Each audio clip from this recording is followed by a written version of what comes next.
Aquí estamos en Divina Radio, La Voz del Ángel, y ya está con nosotros la doctora Roxana Villarreal esta noche para hablarnos del trastorno bipolar. El trastorno bipolar es una enfermedad mental severa.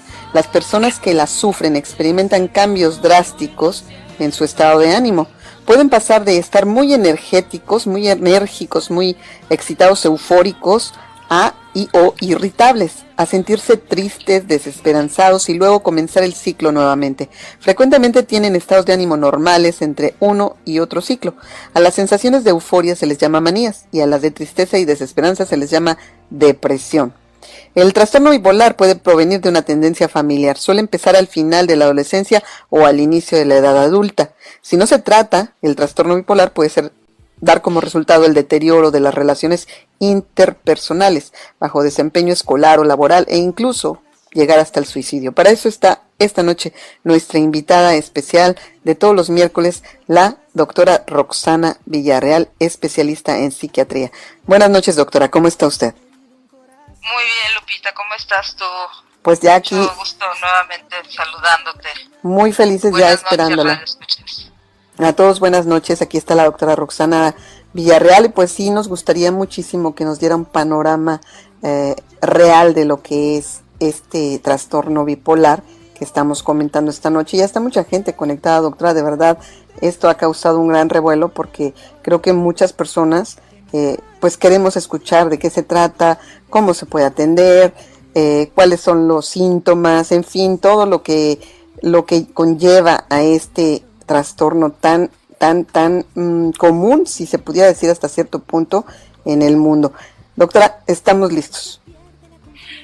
Pues sí, efectivamente, mira, sí es un tanto común, pero bastante complejo a veces de entender y sobre todo de sobrellevar. Pero bueno, en una forma práctica quiero hacerlo un poquito más así para que la gente pueda entender realmente el léxico o las palabras que quiero utilizar para que lo puedan entender de una manera más sencilla. Mira, ya a grosso modo te puedo decir que bueno, efectivamente el trastorno bipolar es un trastorno mental complejo y de suma relevancia para la psiquiatría. Presenta una alta prevalencia en la población general, que produce sufrimiento en los pacientes y en sus familiares, lo que altera obviamente varias esferas del funcionamiento de los pacientes, además de que presenta una carga social y económica elevada para el sistema de salud en general. Por lo tanto, el trastorno bipolar obviamente pues es un padecimiento, pues no es de ahorita, no es un problema añejo que se ha acompañado casi siempre y que va acompañando al hombre siempre desde el inicio de las civilizaciones, y esto no respeta etnias, niveles sociales, económicos o culturales. Por lo general existe desconcierto y desconocimiento, sobre todo por parte de los familiares, acerca de muchos aspectos de la enfermedad.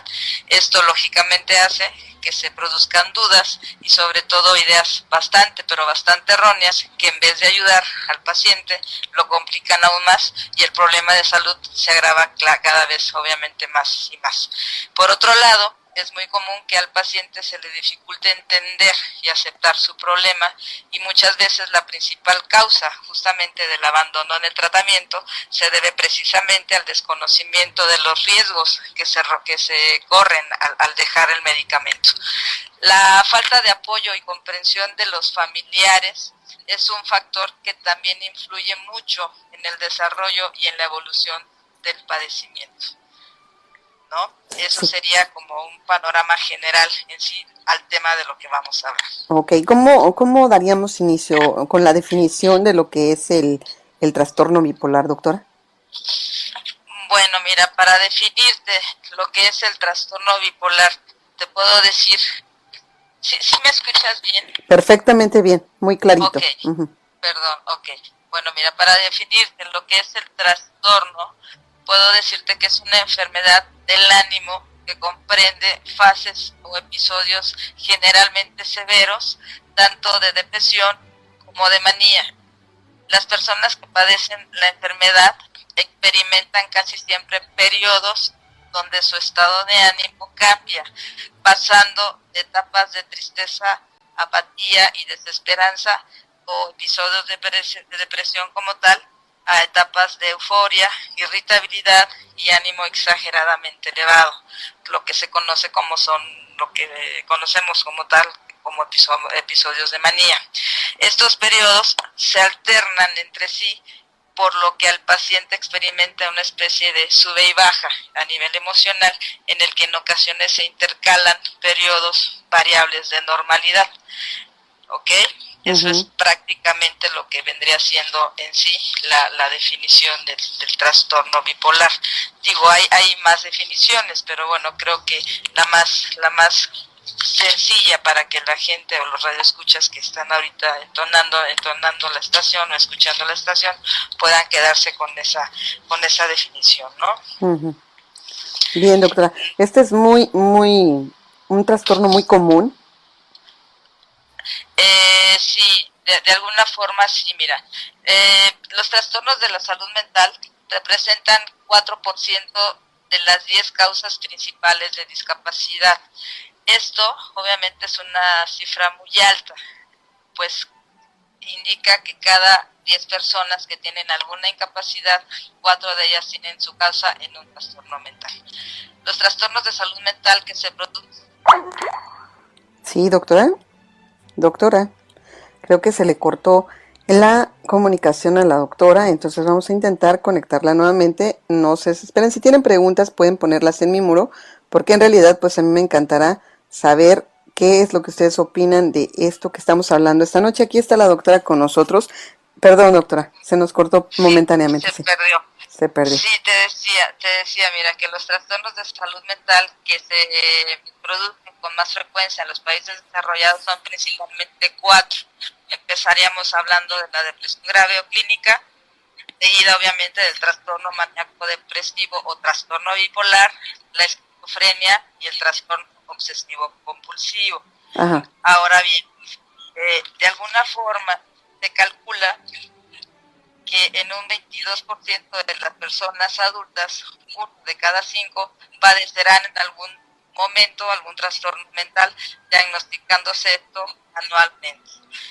Y estos trastornos hacen que la calidad de vida de la persona se afecte, y esto es una consecuencia inmediata, y se va a afectar la relación con su prójimo, con su familia y con su propia paz. En general, se ve afectada la tranquilidad individual en todos los aspectos del individuo, y además, por si fuera poco, muchos sufren de un trastorno mental a la vez. El 50% de los diagnosticados con trastorno bipolar o desarrollados antes de los 25 años son casi siempre mujeres. Tienen casi el doble de posibilidades de sufrir depresión más que los hombres. ¿Okay? Más en las mujeres se da que en los hombres. Sí, o sea... ¿A qué cree que se deba esto, doctora? ¿Usted es prácticamente similar el porcentaje, pero bueno, si hablamos a nivel de cuestiones depresivas, sí lo vemos más en cuestión de las mujeres, ¿no? Sí, doctor. Así es. Le preguntaba yo la gravedad de este padecimiento. Ok, bueno, mira, si existen cuestiones graves en el problema, por supuesto que sí, mira, aunque existen diversos grados de severidad del padecimiento, entre sus formas severas es importante siempre que tengamos en cuenta las siguientes razones. Al no diagnosticarse o tratarse inadecuadamente, tiene un impacto obviamente devastador sobre el funcionamiento social, las habilidades mentales y la salud física en general de la gran mayoría de los enfermos que la padecen. En segunda, como otras enfermedades mentales serias, el trastorno bipolar es también difícil de sobrellevar para los esposos, para los miembros de la familia y, en fin, en general para todo el círculo de amigos que lo rodea, llámese escuela, trabajo, quienes se ven afectados por las conductas justamente del paciente bipolar. Ahora, otra cosa importante, la gravedad es que los familiares de los enfermos que tienen este problema, para afrontar serios problemas de conducta, de los pacientes como tal, obviamente hablamos de que tienen gastos exagerados de dinero, actitudes irresponsables irresponsables, intentos de suicidio, problemas con la policía, accidentes de tránsito, etcétera, y con las consecuencias, obviamente, que estos comportamientos implican, ¿no? Otra gravedad importante de mencionar es que un riesgo latente de la enfermedad es justamente la del suicidio. Se sabe que en un porcentaje importante de pacientes, si no son diagnosticados adecuadamente o si no reciben tratamiento, estos terminan por quitarse la vida. Así de simple te lo pongo. Wow. O sea, de que es grave, es bastante grave y terminan incluso matándose algunos de los pacientes, ¿no? ¿Cuáles son los factores que favorecen su desarrollo, doctora? Son varios. Mira, a final de cuentas, de alguna manera existen varios factores que pueden favorecer el desarrollo de un trastorno bipolar, y quizá el más importante de estos factores es la herencia. Esto de alguna forma significa que tienen más probabilidades de, ¿cómo te explico?, de tener la enfermedad aquellas personas que tengan familiares con enfermedades mentales afectivas, como por ejemplo una depresión o incluso el propio trastorno bipolar como tal, o bien aquellas otras enfermedades como la esquizofrenia, y el riesgo es mayor, lógicamente, cuando los familiares afectados son de primer grado, como en este caso puede ser un padre o los hermanos.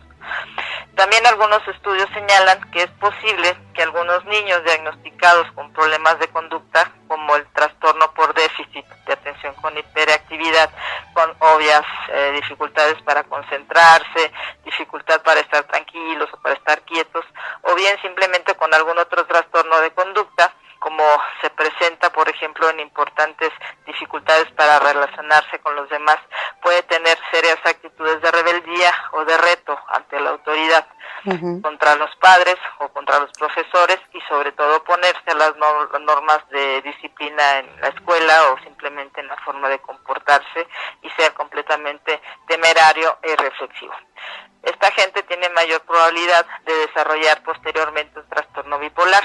Sin embargo, estos estudios todavía no son completamente concluyentes, por lo que todavía, no podemos decirlo a ciencia cierta, pero pareciera que sí tiene mucho que ver en ese sentido, ¿no? Y ya por último, en ese sentido, también quienes consumen sustancias adictivas o drogas, como el alcohol o la marihuana o cualquier sustancia, tienen predisposición genética a la enfermedad y van incrementando, obviamente, su probabilidad al desarrollarla, ¿no? Sí, claro. Doctora, cuando empecé el programa yo hablaba de manía y de depresión. ¿Cuál es la diferencia? De depresión y de manía. Sí. Bueno, hay muchas cuestiones aquí, obviamente, que hay que ir desglosando. Lógicamente, principales rasgos de la manía.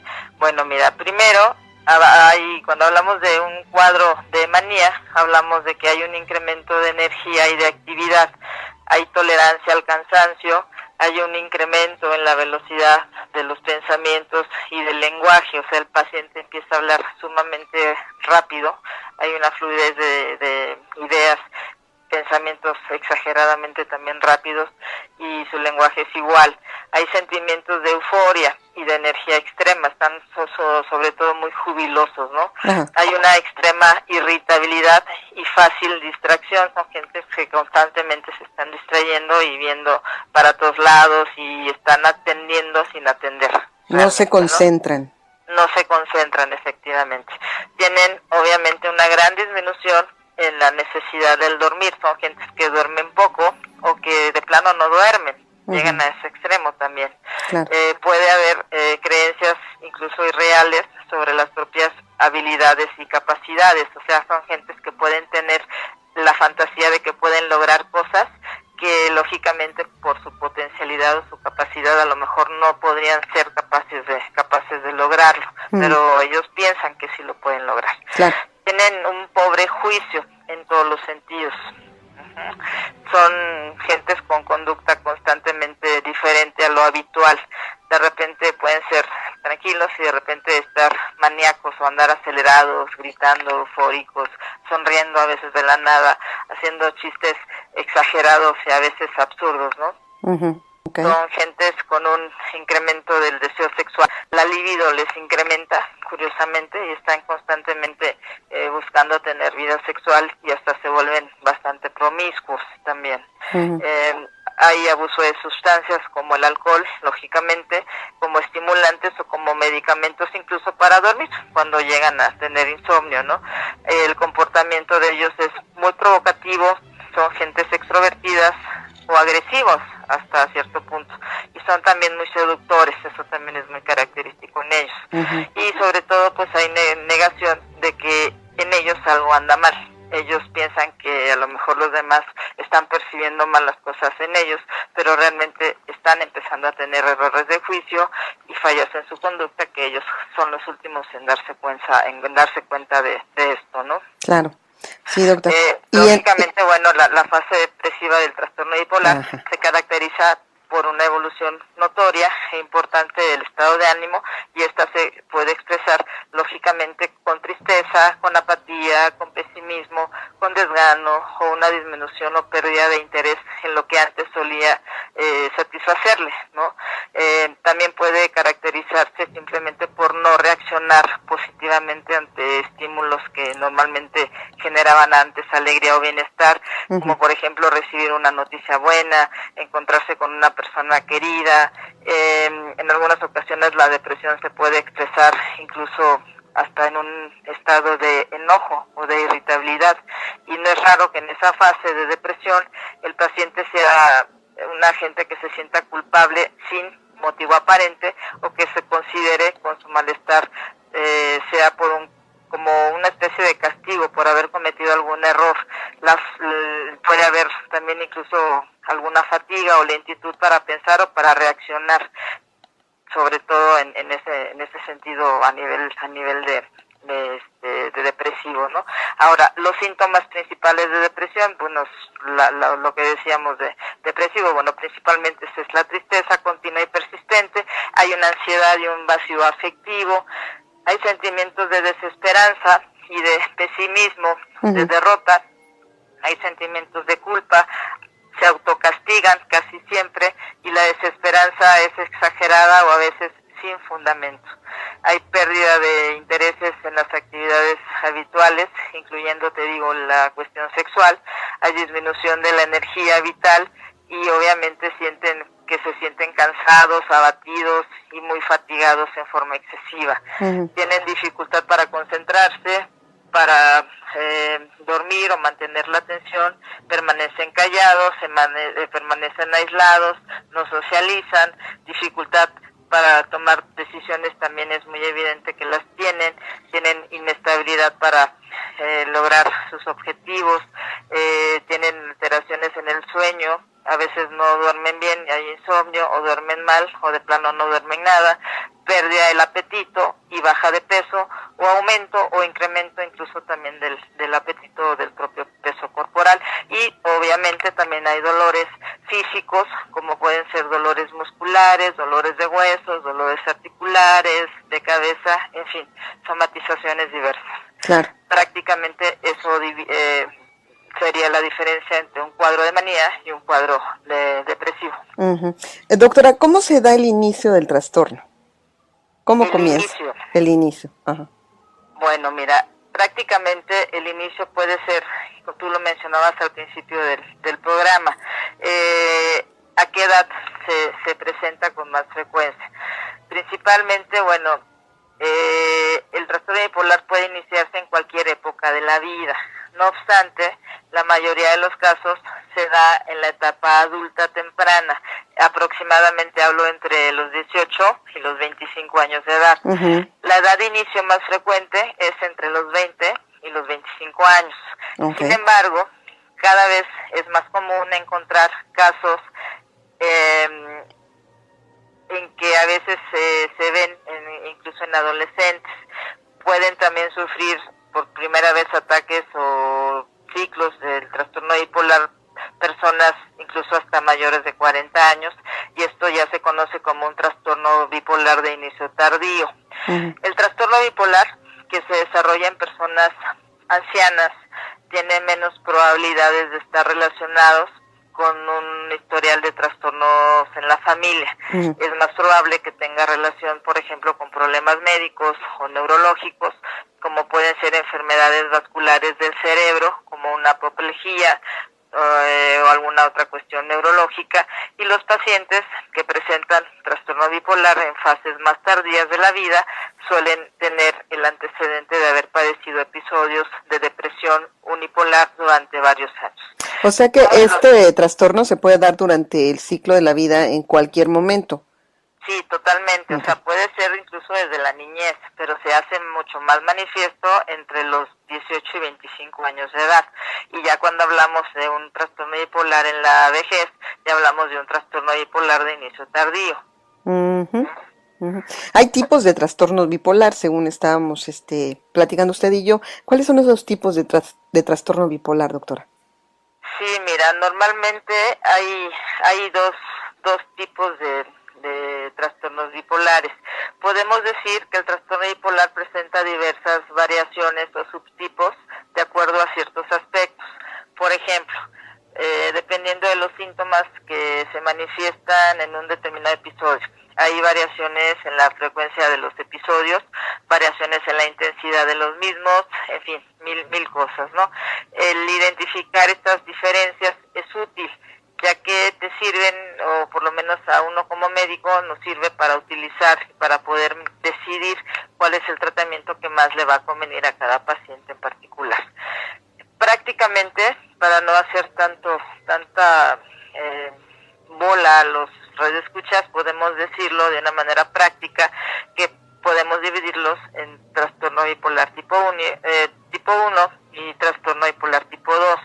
¿En qué consiste el trastorno bipolar Exacto. tipo 1? Bueno, en términos generales, este subtipo corresponde a los casos en los que el paciente presenta episodios completos, tanto de depresión como de manía, que se van alternando a lo largo del tiempo y que pueden tener en forma intercalada periodos de normalidad o de eutimia, o de alguna forma un estado normal de ánimo. Eso es eutimia.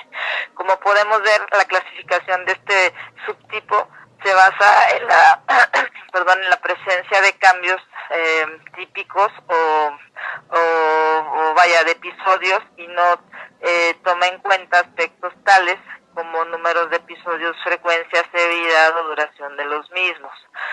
El trastorno bipolar tipo 2 es aquel, y a diferencia de los del tipo 1, en donde los bipolares tipo 2 deben presentar primero, además de episodios depresivos, episodios de hipomanía. ¿Qué es hipomanía, doctora? Hipomanía es una especie de una manía leve, la palabra lo dice, es una manía leve o paulatina, que es un grado menor a la manía, que es un grado más grave en cuanto al grado del padecimiento. El padecimiento es ciclotímico, o sea, es manía y es depresión. Cuando hablamos de depresión hablamos de los aspectos negativos en ese sentido de apatía, baja disminución de la libido, depresión, llanto, en fin. Y cuando hablamos de manía es completamente lo opuesto, es el que está jubiloso, está alegre, está acelerado, está con agitación psicomotriz, está inquieto y a veces de una manera absurda está completamente como muy arriba, ¿no? Demasiado exaltado. Y en ese sentido, bueno, te decía, el trastorno bipolar tipo 2 es un grado importante de elevación del estado de ánimo, pero no tan grave como para causar un deterioro laboral o social importante, como en el caso de la manía. Incluye en ciertas ocasiones las fases de hipomanía y pueden pasar incluso desapercibidas y no ser diagnosticadas. Se estigma más o menos que solo se diagnostica a un tercio de los enfermos con trastorno bipolar tipo 2 y de ellos solo un tercio recibe el tratamiento adecuado. Wow, es un porcentaje muy bajo. Existen otros subtipos, ¿no? Por ejemplo, el subtipo 3, y nada más te lo digo para que lo sepan.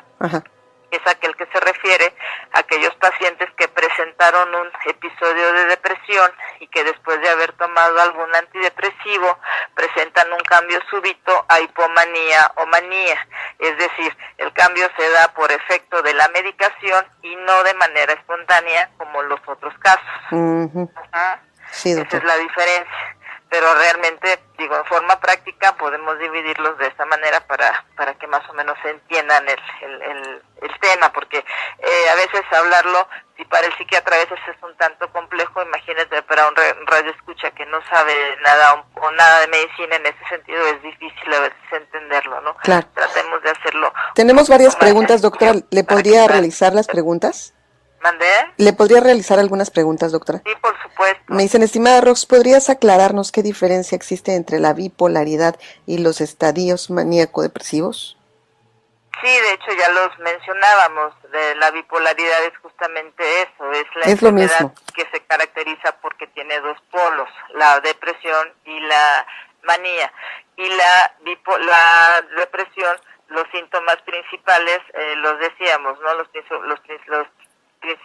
principales síntomas de la depresión son la tristeza, la apatía, la ansiedad, los sentimientos de desesperanza, de pesimismo, sentimientos de culpa, autocastigo, desesperanza, pérdida del interés, disminución de la energía, disminución de la libido, dificultad para concentrarse, para mantener la atención, o fallas en la memoria, lo que mencionabas, dificultad para tomar decisiones, dificultad notoria para estar fácilmente tolerante hacia los demás.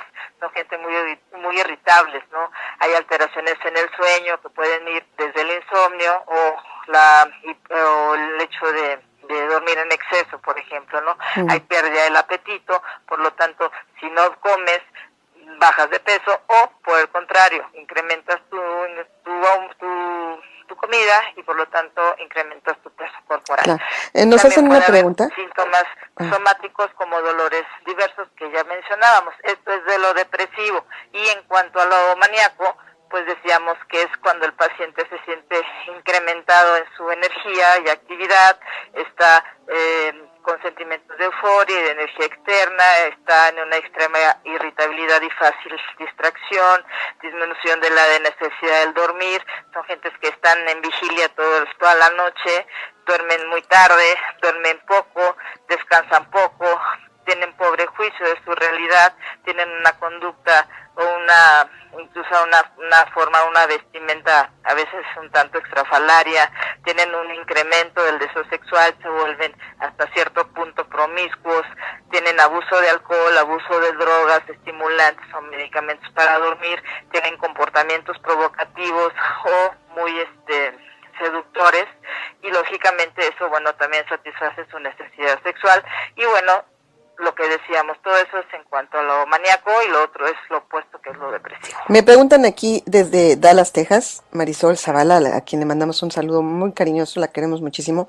Dice, o sea, ¿uno ya nace así con este padecimiento o se enferma uno con el tiempo? Hay factores que de hecho los mencionamos, ¿no? Hay cuestiones de tipo genético, y de alguna forma hay algunas otras situaciones que pueden favorecer que se nazca con la predisposición a tener la enfermedad, más no que nazcas con ella. Okay. Ojo, una cosa es eso, otra cosa es que nazcas con eso. Okay. ¿No? Nos pregunta Miguel Ángel, cuando una persona efectivamente cambia entre estados de ánimo, pero los que predominan son los de estar peleando hasta por 4 días sin dormir, comer solo, discutir y sin permitir ninguna tregua, porque conforme van pasando las horas ya no sabe ni por qué se enojó, enojos que son espontáneos por cosas mínimas que ni problemas son. Ojalá me pudiera comentar. Sí, mira, cuando no se duerme, hay gentes que dejan de dormir hasta 2, 3 días o hasta más, y eso sin necesidad de meterse ninguna sustancia estimulante ni nada. Una gente que no duerme, para empezar, una gente que no duerme bien o que duerme mal o que simplemente no duerme, primero está deprimida. Es casi curiosa o característicamente el primer síntoma de la depresión, el insomnio, y curiosamente es de los últimos en desaparecer. Ahora, si tenemos en cuenta esto, lo que tenemos que entender es que si una gente deja de dormir más de 2 o 3 días, se puede llegar a psicotizar.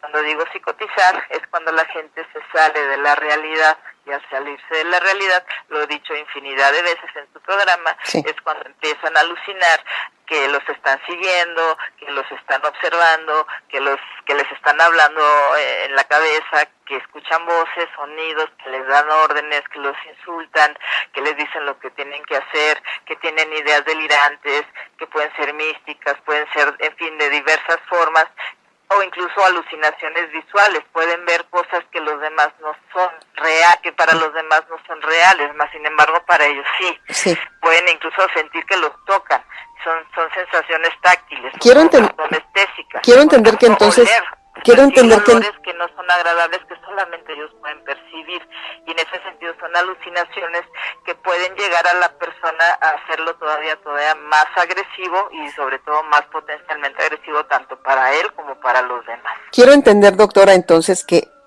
no necesariamente una persona puede estar tomando drogas y sustancias y sin embargo no estar durmiendo y estar viendo alucinaciones y estas cosas. No necesariamente se determina por lo que están tomando, sino que simple y sencillamente... Una persona normal, común y corriente, como cualquiera de nosotros, puede llegar a un franco episodio, trastorno psicótico, si quieres, transitorio, de poco tiempo, de duración, pero que se puede salir de la realidad de una psicosis. Simplemente por no dormir, por no descansar.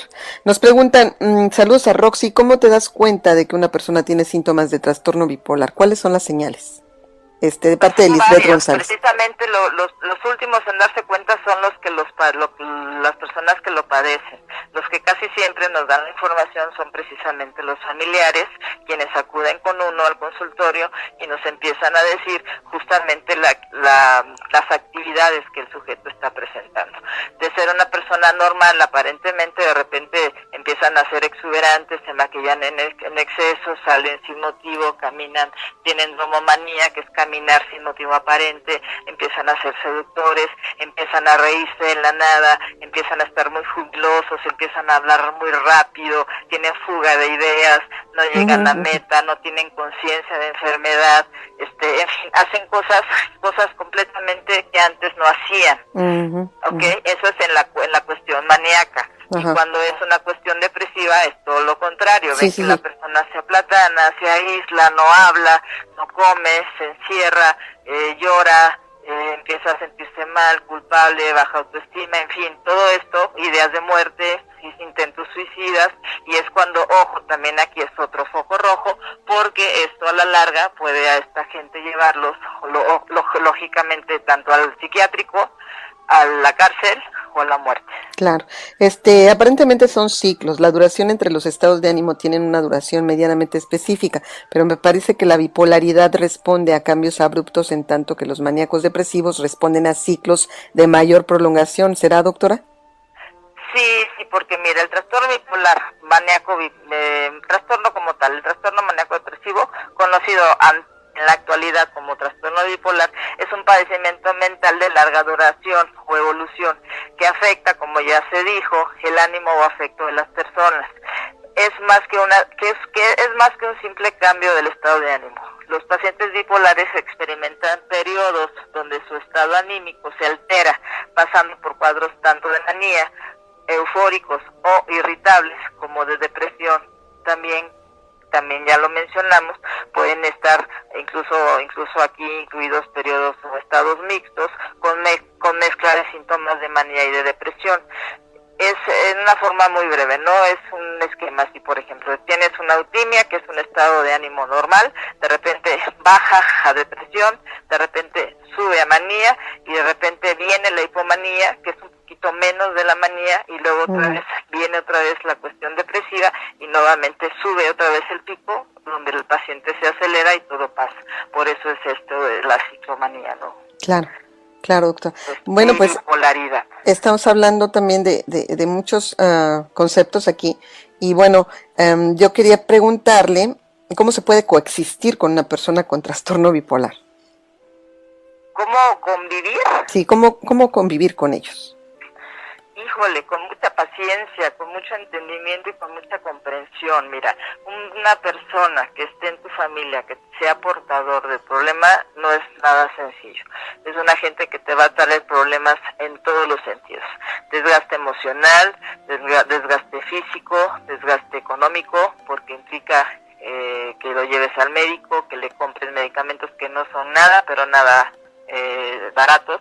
Normalmente los medicamentos que se dan o que damos en psiquiatría son bastante caros, y afortunadamente tenemos a veces, en muchas ocasiones, apoyo de laboratorios que lo único que hacen es apoyar a este tipo de pacientes para que no gasten tanto en programas y en muchas formas, con ayuda de muestras médicas, originales, en fin.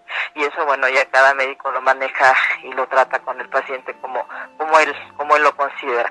Pero bueno, aquí lo importante es que el convivir con un paciente así no es nada sencillo, dado que se desgastan muchas cosas, y sobre todo la familia es la que se desgasta, y cuando no pueden pagar, por ejemplo, el medicamento, ¿qué hacen? Lo suspenden. Pero cuando lo suspenden, ¿qué sucede?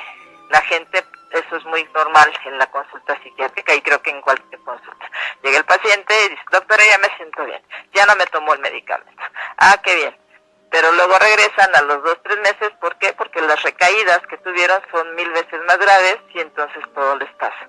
Todo por haberse confiado, por haberse sentido bien, por haber abandonado el tratamiento, y no se percatan y no ven más allá, porque el problema se exacerba, se complica, y todo les puede pasar. Hasta la muerte pueden llegar. Claro. Nos dice Emilio Fuentes que qué hacer cuando una persona se muestra agresiva y dentro de ese enojo son burlonas, pero lo hacen en forma graciosa según estas personas, pero siempre están buscando la atención de los demás. No es tanto que lo estén buscando, lo que pasa es que, te digo, el paciente con trastorno bipolar muy difícilmente tiene conciencia de enfermedad. El no tener conciencia de enfermedad hace que la persona no se percate que está teniendo este problema. Por lo tanto, él actúa porque los impulsos le ganan. Hay a nivel neurobioquímico sustancias que están desajustadas, y eso es lo que hace el medicamento, ajustarlas de tal manera para que funcione. Y hay moduladores del afecto que se dan, además de antipsicóticos o antidepresivos y otro tipo de medicamentos que se pudieran llegar a dar según la valoración del médico y del caso, para que esto no suceda. ¿Es curable, doctora, o es controlable nada más? No, se controla. El paciente puede vivir toda su vida de una manera normal, de una manera feliz, tranquila, siempre y cuando esté medicado, supervisado y sobre todo tomándose el medicamento. Hay gentes muy funcionales, hay gentes muy productivas y gente muchísimo, muy brillante, que son pintores, son famosos, son cantantes, son actores, son políticos, en fin, en todas las áreas hay gentes brillantes que tienen el problema, y bueno, ahí están, controlados, y que han hecho obras de arte, y vaya, que son de admirarse para todo el mundo, ¿no? Doctora, acerca del suicidio, es algo que nos preocupa. Una persona bipolar, ante una situación donde pudiese sentirse agredida, ¿pudiera llegar a cometer el suicidio? ¿O pudiera llegar a matar a alguien? La pregunta es que si los pacientes bipolares tienen riesgo suicida. Sí.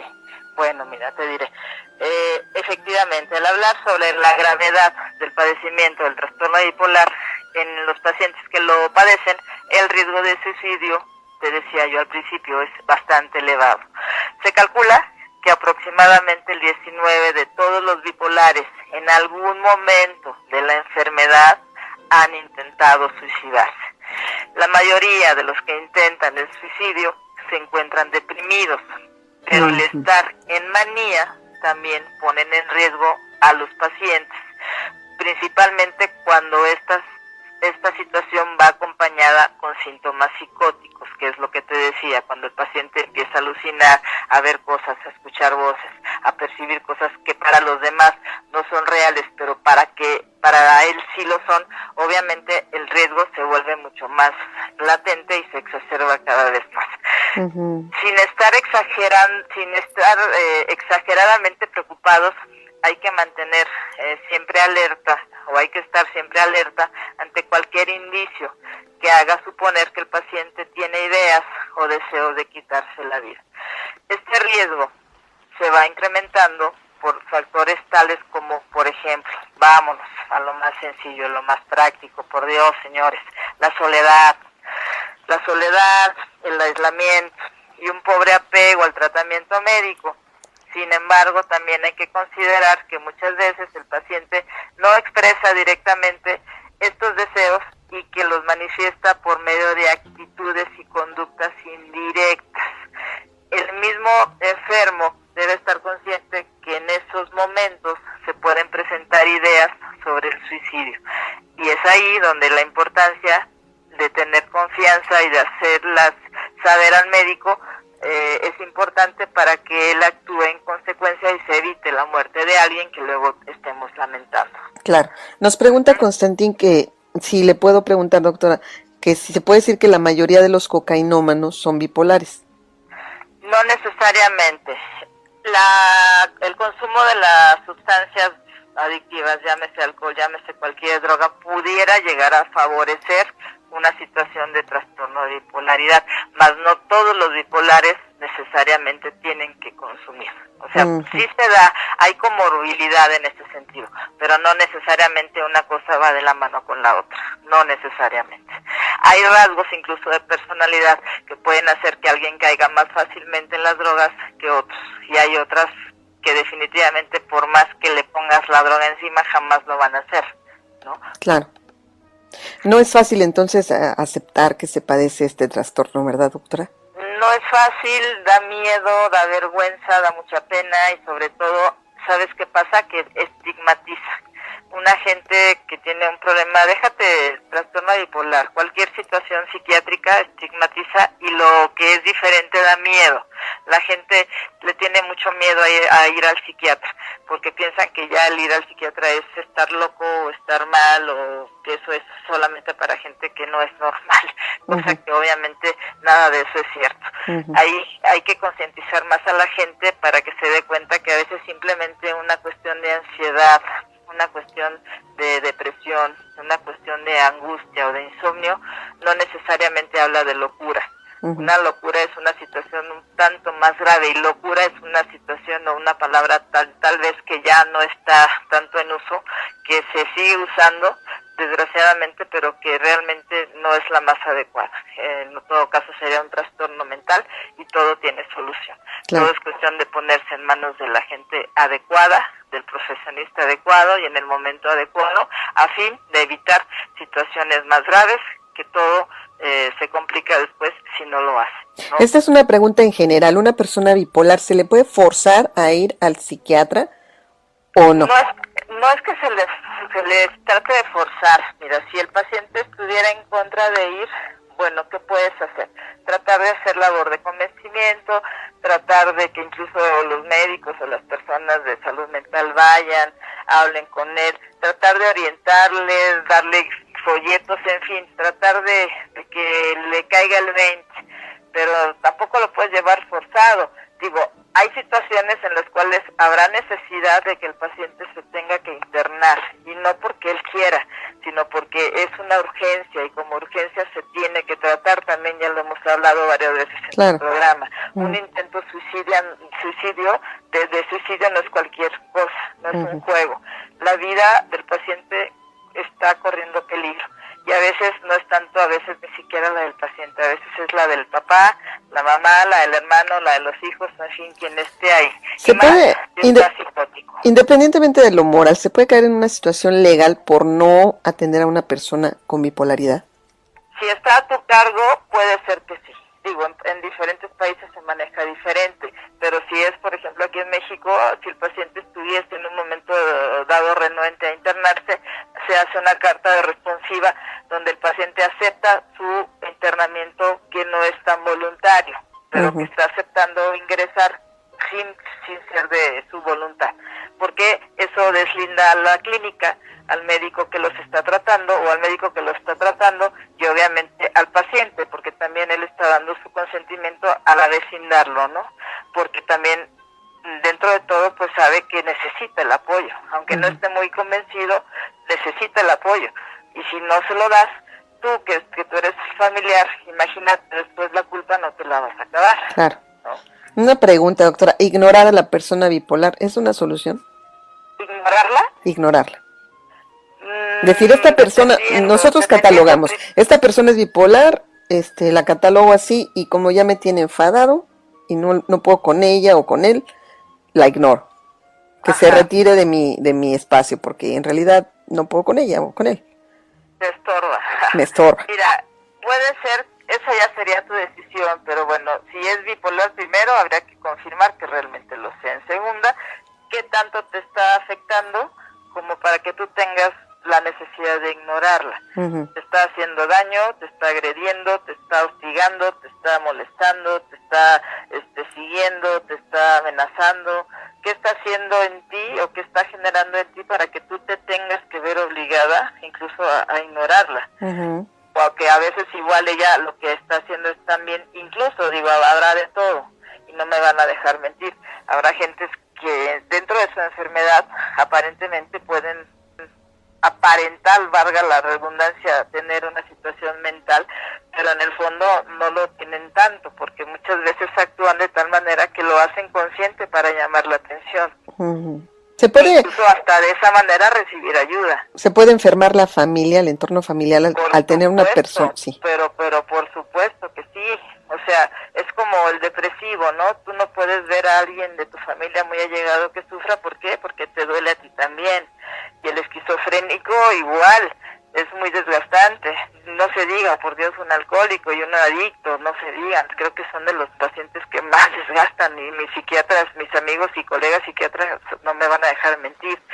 El bipolar también es muy desgastante porque aparte de desgastante, también muy frustrante, porque aparentemente puede estar en una situación de control, pero luego hay gentes que pueden llegar a ciclar, a veces por medicamento o no, pero pueden tener un viraje, y ese viraje, por decir, de depresión a manía, puede ser a veces muy rápido, y eso también, aparte de generar descontrol en la familia, genera mucho desgaste emocional, porque tienes que estar al pendiente de él, de estar cuidando que no se vaya a agredir, de estar cuidando que no vaya a agredir a otros, de estar cuidando que no vayas a cometer una tontería o que no vaya a hacer algo más grave, ¿no? O sea, no te creas, vivir con una gente que está un poquito fuera de la realidad no es nada sencillo. Y ahora, pues, mucha gente podrá entender por qué existen en hospitales, y yo tengo la enorme fortuna de trabajar en un hospital general en la tarde, donde, digo, la fortuna de trabajar ahí y la desafortuna de ver, o la desfortuna, mejor dicho, de ver, luego hay mucho abandono de personas, ¿no? Y abandono de personas es toda aquella cuestión en la cual a la persona, sea viejito, sea papá, hijo o algo y así, lo dejan para que el gobierno se haga cargo de él, ¿no? Wow. Y eso también tiene, hasta donde yo sé, ciertas repercusiones legales para la familia, porque a veces o no tienen cómo ayudarlo, y eso, pues, como tal es un delito, es abandono de persona, y como tal se debe de castigar, ¿no? Claro. Y esa gente termina en centros de asistencia social, donde a veces su pronóstico, pues, si de por sí no es bueno, imagínate en un lugar con muchas más carencias que puede tener algún hospital de gobierno, pues no te digo cómo acaban. Claro. Acaban veces peor. Nos pregunta Cadabama Vázquez que con qué otro trastorno se podría confundir este trastorno bipolar. Son varios. Mira, primero, obviamente tienes que definir que esto sea realmente una cuestión de trastorno bipolar. ¿Esto quién lo determina? Bueno, únicamente el psiquiatra, ¿no? ¿Mandé? Únicamente lo determina el psiquiatra, obviamente. El padecimiento. El padecimiento. Sí, claro, es el médico el que debe de definir el diagnóstico, ¿no? O sea, para saber si una persona tiene el padecimiento de trastorno bipolar, hay que ir a un psiquiatra para que él determine profesionalmente que esta persona realmente lo tiene. Nosotros, como seres humanos normales, digamos, no podemos definir que aquella persona tiene un trastorno bipolar. Podemos presentirlo, podemos percibirlo, pero jamás podríamos asegurarlo. Alguien preguntaba algo en relación de la comorbilidad, y para darle respuesta a la radioescucha, yo le diría que, bueno, la comorbilidad, antes que cualquier cosa, pues bueno, es la concurrencia de dos o más trastornos mentales ocurriendo en uno u otro o en ambas condiciones médicas, ¿no? Y prácticamente el trastorno bipolar es uno de los que más vemos aunados a lo que son los trastornos de ansiedad. Y algo importante aquí, prácticamente tiene 35 veces más grave el problema de trastornos de ansiedad en la población que tiene la bipolaridad, en una población generalmente de un 40 o 45%. Entre los trastornos de ansiedad hablamos de trastorno de ansiedad generalizada, de fobia simple, de trastornos de estrés postraumático, trastornos de estrés específicos, en fin. Y obviamente, bueno, lo que decíamos también, los famosos trastornos por abuso de sustancias. En estos, aproximadamente casi un 50% de los pacientes bipolares tienen el abuso de sustancias, más o menos también en el mismo porcentaje de 50% de consumo de alcohol. Y el abuso grave de sustancias implica en su mayor parte una frecuencia de que casi todos los intentos suicidas se den 6 meses previos y que se tengan también más conductas antisociales antes del propio intento como tal. Por ello, los que se consumen o los que tienen mayor consumo de sustancia tienen un peor pronóstico y lógicamente un peor curso de la enfermedad. Lógicamente también tienen mayor índice de hospitalizaciones, tienen más brotes de manías, incluso manías mixtas, una edad de inicio precoz y sobre todo más ideación suicida. Y el consumo de alcohol, lógicamente, te lo decíamos también, se ve mucho más en hombres bipolares que en las mujeres. Otro de los trastornos de pánico, bueno, es el famoso TOC o trastorno obsesivo compulsivo. También se da mucho en lo que son los trastornos alimenticios como la bulimia o la anorexia, los trastornos por atracones, más o menos de un 10 al 20% de los casos, en el trastorno de control de los impulsos, que es más o menos del 13 al 23%, el famoso trastorno de atención con hiperactividad del 20 al 90%, y los trastornos de pánico en bipolares se asocia más, sobre todo a los niveles de depresión. ¿Por qué? Porque hay mayor ideación suicida y a mayor tiempo, obviamente, pues va a ser más grave la remisión clínica, ¿no? La fobia social, que la vemos casi en el 16% de los pacientes bipolares, y algo bien importante, también decía al principio, los trastornos de personalidad, como cuáles, el típico trastorno antisocial, el famoso trastorno borderline o limítrofe, el narcisista, el histriónico, el que tiene rasgos obsesivos compulsivos, el evitativo, el paranoide, el esquizoide, el evitativo, el dependiente, el compulsivo, el pasivo agresivo, y casi todos estos vienen aproximadamente hasta del 0 al 19% de los casos, ¿no?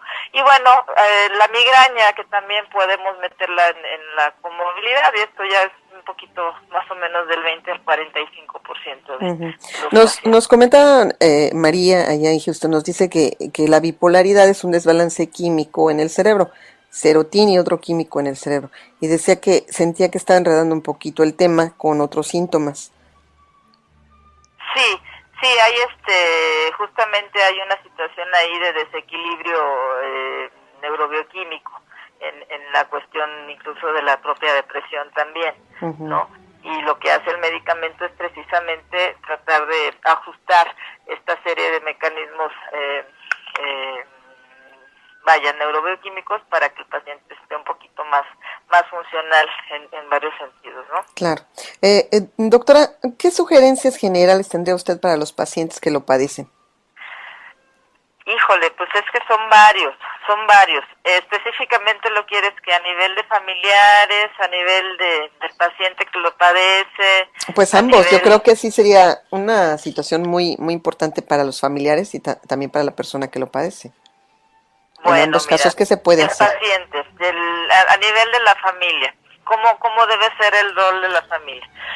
La intervención en la familia de los pacientes se vuelve a veces sumamente indispensable. Por ello, las familias siempre deberán ser incluidas en los planes del tratamiento desde que se inician en la enfermedad, brindándole siempre por parte del médico información, educación, apoyo psicoterapéutico, adiestramiento para conseguir nuevas habilidades en el manejo de las crisis del paciente, en fin, mil cosas, ¿no? La familia siempre debe ser el factor de soporte pero más importante para el sujeto que lo padece, y puede proveer, obviamente, información invaluable al equipo de salud en relación a los síntomas y de cómo se han ido evolucionando hasta el momento que lo llevan a consulta, ¿no? Ahora, tiene que haber objetivos en la educación de la familia, lo que conocemos en sí como la psicoeducación. ¿Cuáles son primero los objetivos de esto? Bueno, primero, que se incremente la energía y la actividad, la tolerancia al cansancio, incremento en la velocidad de los pensamientos y del lenguaje, los sentimientos de euforia, energía extrema, extrema irritabilidad y fácil distracción, en fin, todo esto va a hacer que de alguna forma esto se vaya mejorando. Ahora, el rol en sí de la familia es que en sí la recuperación del paciente sea un proceso activo en donde participen los pacientes y los familiares. La recuperación incluye, obviamente, además de la mejoría del paciente, un proceso de ajuste en actitudes, en cuestión de sentimientos, de las percepciones o de las creencias acerca incluso de nosotros mismos, de los otros o de la vida en general. No es raro que una vez que pasa la crisis algunos miembros de las familias se queden con enojo o con resentimiento hacia el paciente. No deben de sentirse mal por ello, porque si es necesario reflexionar para dejar atrás esas reacciones, siempre hay que considerar que si el bien que estamos haciéndole al enfermo siempre va a tener obviamente un control sobre sus síntomas y obviamente va a hacer que la evolución del paciente sea siempre para bien. ¿Ok? Eso es en relación a la familia. Ahora, en relación al paciente por sí solo, al paciente que está padeciendo el problema por sí solo, ¿de qué manera pueden ayudarse a ellos mismos? Bueno, primero, al considerar al paciente en una actitud pasiva y solo con la obligación de tomar su tratamiento y acudir al médico, es un error.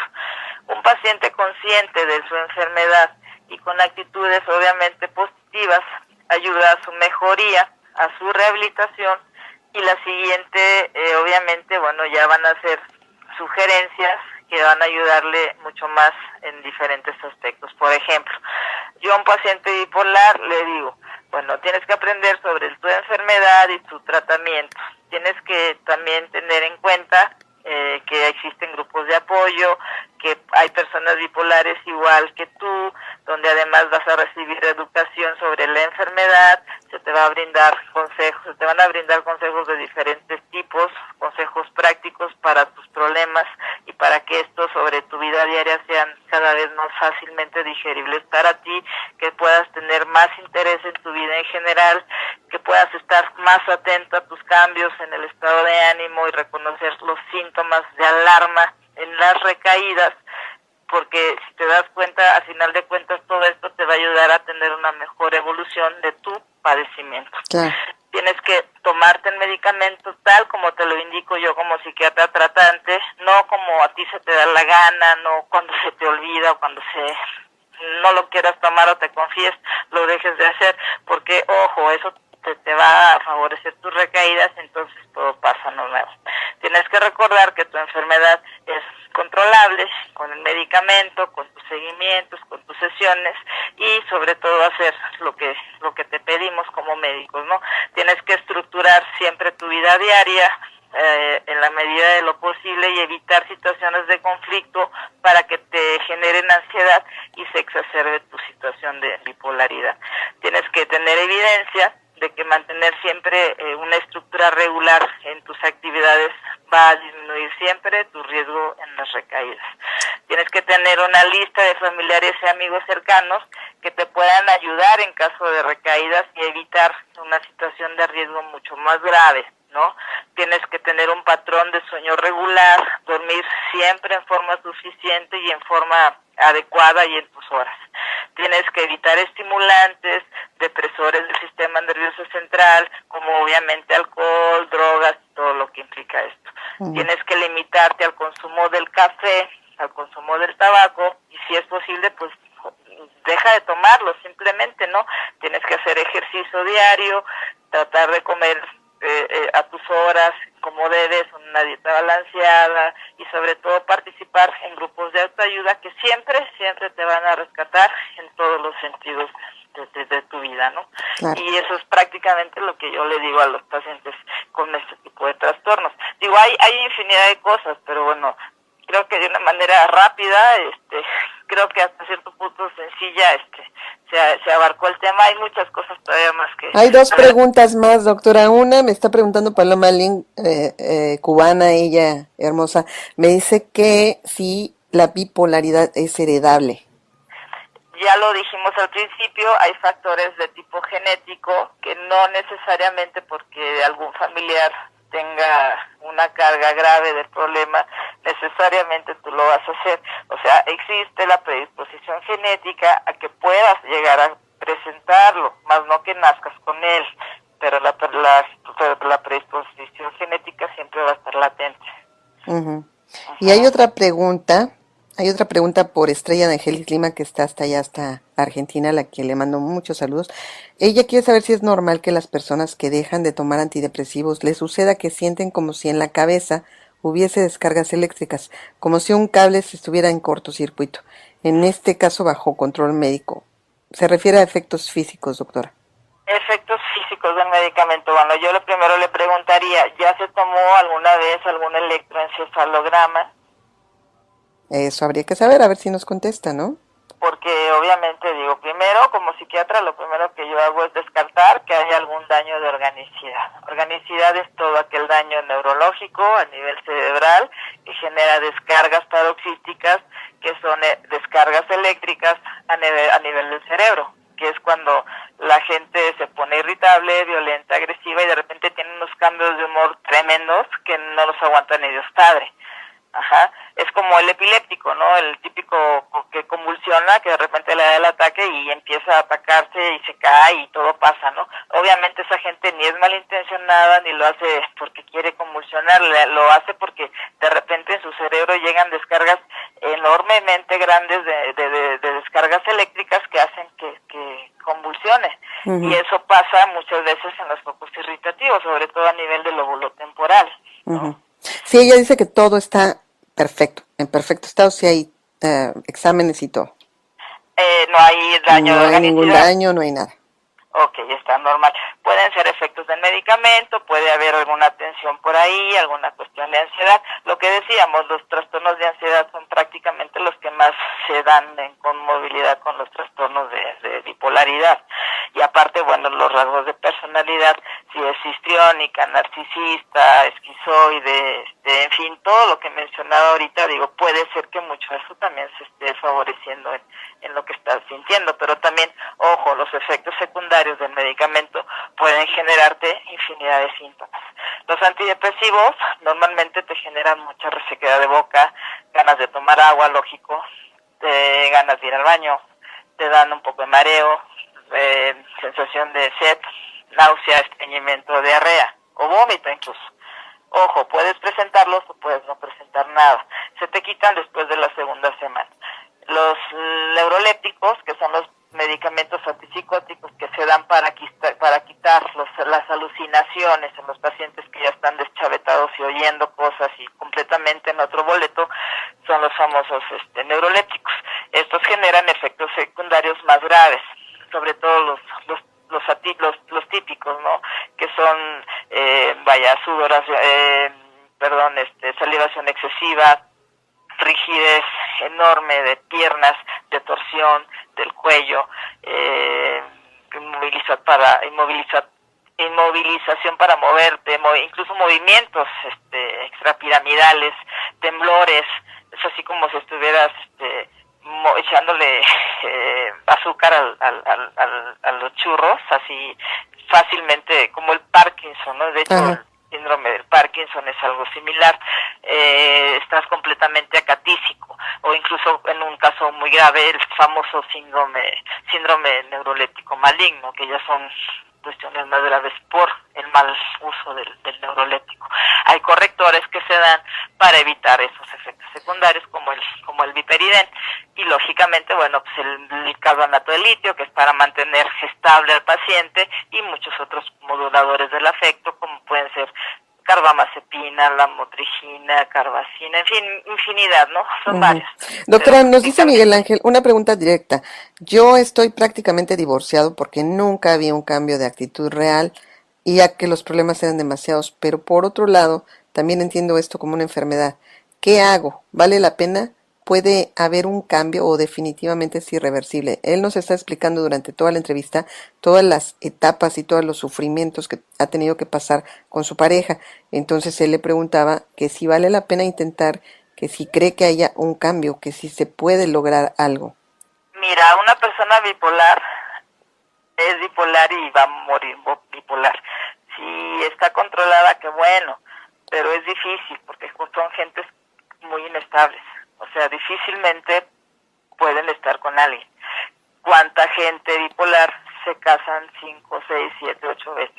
Una gente que tiene ya un factor de riesgo tan alto como el haberse casado con una persona, con varias personas ya en cierto tiempo, ya nos habla de un factor de riesgo. Algo no hay tan positivo como para no estar con alguien en una situación de pareja. Hay otra pregunta aquí que nos hace Mario Alberto. Dice, doctora, ¿los sueños de los bipolares no son ficciones para ellos? ¿Los sueños? Los sueños de los bipolares, ¿no son ficciones para ellos? No, mira, porque primero habría que definir si son sueños realmente o si son alucinaciones, porque si son alucinaciones, entonces sí, ya hay una cuestión más de riesgo. El paciente psicótico se pone agresivo y se pone con riesgo de hacerse algo, de hacerle algo a los demás, y bueno, siente que lo persiguen y en esa paranoia tienen o cometen actitudes completamente graves que luego se lamentan. Primero tiene que descartar realmente que sea un sueño y no una falsa percepción o simplemente una alucinación.